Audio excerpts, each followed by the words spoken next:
ನಮಸ್ಕಾರ ನಮಸ್ಕಾರ ಆಯ್ತು. ನಿಮ್ಮ ಭಾವನೆ ನನಗೆ ಅರ್ಥ ಆಗಿದೆ. ಡಿ ಬಾಸ್ ಬಗ್ಗೆ ಮಾತಾಡ್ತಾ ಇದ್ದೀರಿ, ಅವೆಲ್ಲ ಪಬ್ಲಿಕಲ್ಲಿ ಮಾತಾಡೋಕ್ಕಾಗಲ್ಲ. ತಾಳ್ಮೆಯಿಂದ ಇರಿ.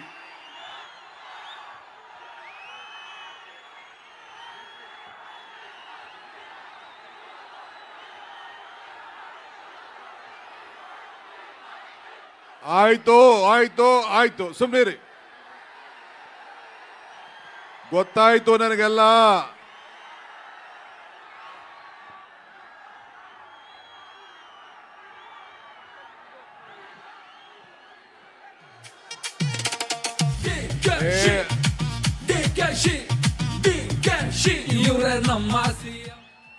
ಆಯ್ತು ನೋಡಿ, ಮಾತಾಡ್ಲಾ? ಬರೀ ನಿಮ್ಮ ಡಿ ಬಾಸ್ ಅಂತ ಹೇಳ್ತಾ ಇದ್ದೀರಾ.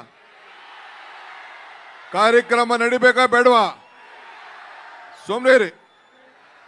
ಒಂದ್ಸತಿ ಹೇಳಿದ್ರೆ ಅರ್ಥ ಆಯ್ತು. ಈ ತರ ಮಾಡೇ ಹಾಳು ಮಾಡ್ಕೋತಾ ಇದ್ದೀರಾ ನೀವು. ಸ್ವಲ್ಪ ಸುಮ್ಮನೆ ಇರಿ. ಬೋಲೋ ಭಾರತ್ ಮಾತಾ ಕಿ, ತಾಯಿ ಚಾಮುಂಡೇಶ್ವರಿಗೆ, ರಾಮನಗರದ ಕರಗ ಮಹೋತ್ಸವಕ್ಕೆ ಬಂಧುಗಳೇ. ಓರ ಸುಮ್ಮನೆ ನಡೆ, ಬಿಸಾಕ್ಬಿಟ್ಟು.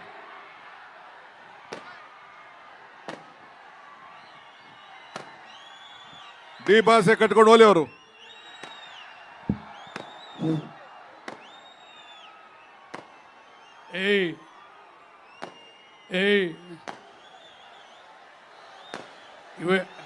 ಇದು ನಮಗೆಲ್ಲ ಅಗೌರವ. ಇದೆಲ್ಲನೂ ಇಡೀ ರಾಮನಗರಕ್ಕೆ ಅಗೌರವ ಇದು.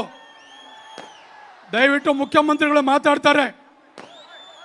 ದಯವಿಟ್ಟು ನಮ್ಮ ಕ್ಷಮೆ ಯಾಚಿಸ್ತೀನಿ. ದಯವಿಟ್ಟು ಬೇಕಾದಷ್ಟು ನಮ್ಗೆಲ್ಲರೂ ಕೂಡ ಇವತ್ತು ಕಾರ್ಯಕ್ರಮ ಯಶಸ್ವಿಯಾಗಿ ನಡಿಬೇಕಾದ್ರೆ ನಮ್ಮ ಕಾರ್ಯಕ್ರಮ, ನಮ್ಮೂರ ಕಾರ್ಯಕ್ರಮ ಇದು, ನಿಮ್ಮೆಲ್ಲರ ಕಾರ್ಯಕ್ರಮ ಇದು. ಪ್ರತಿಯೊಬ್ಬರು ಕೂಡ ನಾವೆಲ್ಲರೂ ಕೂಡ ಸಂತೋಷವಾಗಿ ಭಕ್ತಿಯಿಂದ ಆಚರಣೆ ಮಾಡುವಂಥ ಕಾರ್ಯಕ್ರಮ. ದಯವಿಟ್ಟು ನಿಶಬ್ದವಾಗಿರಿ. ದಯವಿಟ್ಟು ನಾನು ನಿಮ್ಮಲ್ಲಿ ಮನವಿ ಮಾಡಿಕೊಳ್ತೇನೆ.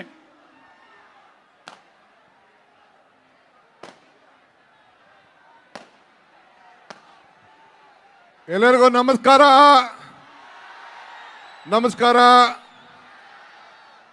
ಎಲ್ಲ ರಾಮನಗರ ನನ್ನ ತಂದೆ ತಾಯಂದಿರಿಗೆ, ಯುವಕರಿಗೆ, ಚಾಮುಂಡಿಯ ಈ ಒಂದು ಪವಿತ್ರವಾದಂಥ ಕರಗ ಮಹೋತ್ಸವದಲ್ಲಿ ನನ್ನ ಸಾಷ್ಟಾಂಗ ನಮಸ್ಕಾರಗಳು.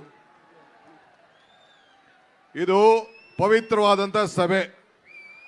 ನಿಮ್ಮ ಅಭಿಮಾನಕ್ಕೆ ನಾನು ಗೌರವ ಕೊಡ್ತೀನಿ.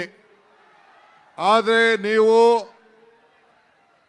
ಕೋರ್ಟಿನ ವಿಚಾರ ಇಲ್ಲಿ ನನ್ನ ಮೇಲೆ ಒತ್ತಡ ಹೇಳಕ್ಕೆ ಹೋಗ್ಬೇಡಿ. ನನಗೆ ಭಾವನೆ ಗೊತ್ತಿದೆ. ನಾನು ಇಲ್ಲಿ ಕೋರ್ಟಿನ ವಿಚಾರ ನಾನೆಲ್ಲ ಮಾತಾಡೋಕ್ಕಾಗಲ್ಲ.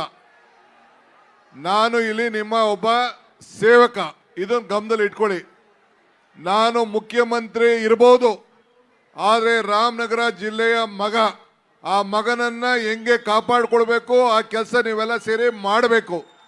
ನಿಮಗೆ ಒಳ್ಳೇದಾಗಬೇಕಾ? ಸುಮ್ಮನೆ ಇರಿ. ಇವೆಲ್ಲ ಏನು ಹೇಳ್ತಾರೆ ಮೀಡಿಯಾ ಅವ್ರು, ಏನು ಹೇಳ್ತಾರೆ? ಡಿ ಕೆ ಶಿವಕುಮಾರ್ ಒತ್ತಡಕ್ಕೆ ಮಣಿತಾ ಇದ್ದಾನೆ ಅಂತೇಳಿ ಬರ್ತಾರೆ. ಕಾನೂನು ಚೌಕಟ್ಟಲ್ಲೇ ನಾವೆಲ್ಲ ಕೆಲಸ ಮಾಡಬೇಕು. ಸ್ವಲ್ಪ ತಾಳ್ಮೆಯಿಂದ ಇರಬೇಕು. ಅಷ್ಟೇ ನಾನು ಹೇಳೋದು. ನಾನು ಹೆಂಗೆ ದೇವ್ರ ಮೇಲೆ ಪ್ರಾರ್ಥನೆ ಮಾಡಿದೆ, ನೀವು ಪ್ರಾರ್ಥನೆ ಮಾಡಿ. ಪ್ರಯತ್ನ ವಿಫಲ ಆದರೂ ಪ್ರಾರ್ಥನೆ ವಿಫಲ ಆಗಲಿಲ್ಲ ಅಂತ ಚಾಮುಂಡೇಶ್ವರಿ ಬೆಟ್ಟದಲ್ಲಿ ಹೇಳಿದ್ದೀನಿ. ಹೇಳಿದ್ದೆ ತಾನೇ ನಾನು? ನೀವು ಹಂಗೆ ಚಾಮುಂಡಿಗೆ ಈಗ ಹೋಗಿ ಪ್ರಾರ್ಥನೆ ಮಾಡಿ, ಭಗವಂತ ತಾಯಿ ಒಳ್ಳೇದು ಮಾಡ್ತಾಳೆ. ಆಗ್ಬೋದಾ?